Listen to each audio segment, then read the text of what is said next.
വഖഫ് board അവിടെ case എടുക്കാതിരുന്നപ്പോ കോടതിയിൽ നിന്നും ശബരിമല ഇഷ്യൂ ഒക്കെ കഴിഞ്ഞു.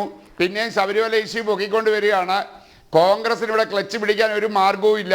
അപ്പോൾ കോൺഗ്രസ് ക്ലച്ച് പിടിക്കത്തില്ലെന്ന് കണ്ടപ്പോൾ വീണ്ടും ശബരിമല ഇഷ്യൂ, പൂരം കലക്കൽ, BJP CPM ബന്ധം, ഇങ്ങനെ പലതും പറഞ്ഞുകൊണ്ടിരിക്കുകയാണ്. അവർക്ക് തീവ്ര വർഗീയ സംഘടനകളുമായിട്ടുള്ള രഹസ്യ അജണ്ട പുറത്തു വരാതിരിക്കാനായിട്ട് CPM-നെയും BJP-യെയും കൂടി കൂട്ടിക്കെട്ടാൻ ശ്രമിച്ചുകൊണ്ടിരിക്കുന്ന ഒരു അഭ്യാസമാണ് അഡ്വക്കേറ്റ് PM നിയാസ് എൻ്റെ സുഹൃത്തുക്കൾ നടത്തിക്കൊണ്ടിരിക്കുന്നത്. അത് ഇവിടുത്തെ ജനങ്ങൾക്ക് നല്ല ബോധ്യമുണ്ട്. അതിവിടെ വിലപ്പോയില്ല. PM നിയാസ്, രണ്ടുപേർക്കും മറുപടി പറയാം. പൂരം കലക്കൽ ഒരു കാര്യം എനിക്ക് ഒറ്റ കാര്യമേ പറയാനുള്ളൂ.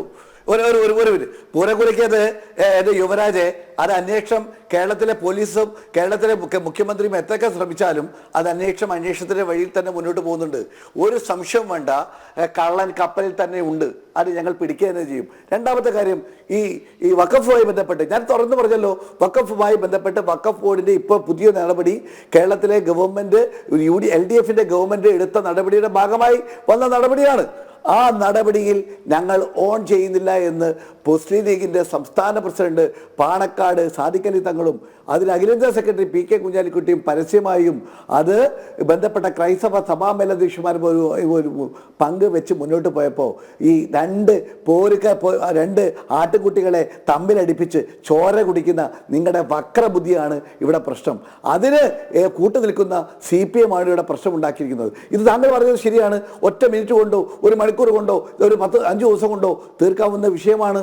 അത് തീർക്കാതെ മുന്നോട്ട് കൊണ്ടുപോയത് ഈ ഉപതെരഞ്ഞെടുപ്പിൽ പാലക്കാട് എങ്ങനെയെങ്കിലും ഞങ്ങളുടെ CJP മുന്നണി സ്ഥാനാർത്ഥിയെ ജയിപ്പിക്കണമെന്നുള്ളത് കൊണ്ടാണ്. പിന്നെ താങ്കൾ പറഞ്ഞു മറ്റൊരു കാര്യം, മഞ്ചേശ്വരത്തെക്കുറിച്ച്. മഞ്ചേശ്വരത്ത് താങ്കളുടെ പ്രസിഡന്റിന്റെ പേരുള്ള കേസ്, ആ കേസ് ആരാണ് അത് വേണ്ട സമയത്ത് അന്വേഷിക്കാതെ കുറ്റപത്രം നൽകാതെ അങ്ങയെ രക്ഷിക്കാൻ സഹായിച്ചത്?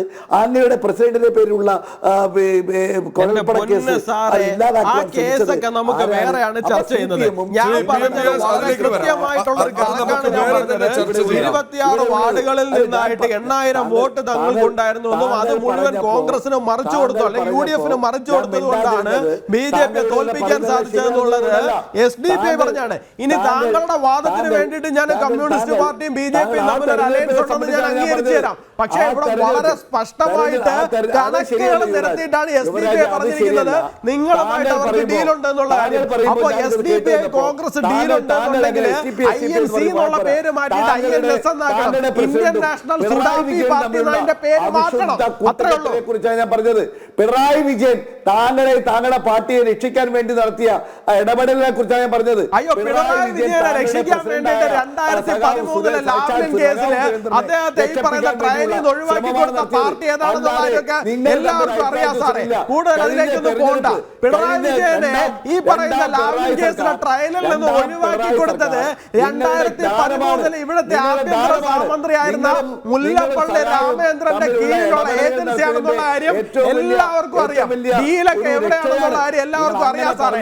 നിങ്ങളൊരൊറ്റ മുന്നണി മാത്രമാണ്. കോൺഗ്രസ് രാഹുൽ ഗാന്ധി പ്രിയങ്ക ഗാന്ധി വയനാട്ടിൽ മത്സരിക്കാൻ വരുന്ന സമയത്ത് CPM-മാര് കമ്മ്യൂണിസ്റ്റുകാർ ഇവിടെ നിന്ന് കരുതുന്നത് നമ്മളൊരു മുന്നണിയല്ലേ, പിന്നെന്തിനാ ഇവിടെ വന്ന് മത്സരിക്കുന്നതെന്നാണ്. നിങ്ങളുടെ പാർട്ടിയുടെ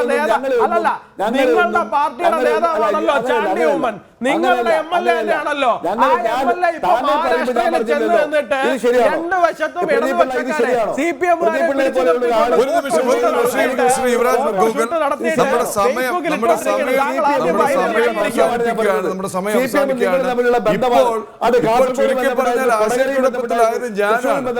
കോൺഗ്രസ് ആണോ BJP-യെ സഹായിക്കാൻ ശ്രമിക്കുന്നത്? കോൺഗ്രസ് ആണോ BJP-യെ വിജയിപ്പിക്കാൻ ശ്രമിക്കുന്നത്? അത് CPM ആണോ ശ്രമിക്കുന്നത്? നിങ്ങൾ CJP ആണ് കേരളത്തിൽ നിൽക്കുന്നത്. അല്ല, കോൺഗ്രസ് ആണോ BJP-യെ വിജയിപ്പിക്കാൻ ശ്രമിക്കുന്നത്? അതോ CPM ആണോ? നിങ്ങൾ ആ ചാണ്ടി ഉമ്മനോട് ഇത്തരം ഫോട്ടോകൾ ഇടരുന്നെങ്കിലും പറയൂ. 2 CPM-മാരെ നാണക്കേടാണെന്നൊക്കെ.